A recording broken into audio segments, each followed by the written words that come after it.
Karibu tena mtazamaji, tuendelee na taarifa zetu.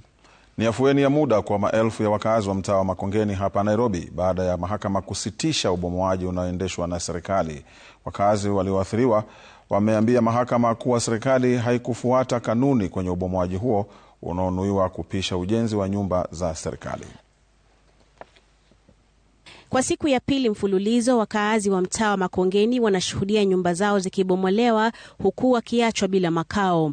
Wengine wao wakijizatiti kuhamisha mali zao wakitafuta makao mapya, wengine wasijue la kufanya wala pa kwenda.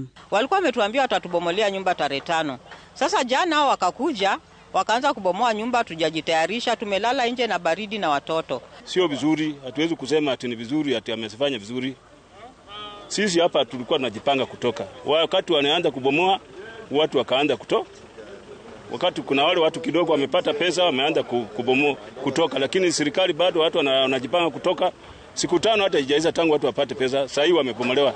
Wakazi halali wa mtaa huu walikuwa wamehaidiwa kupewa shilingi 150,000 kuwasaidia kuanza maisha kwingine. Baadhi yao wakipokea hela hizo, wengine bado hawajapata.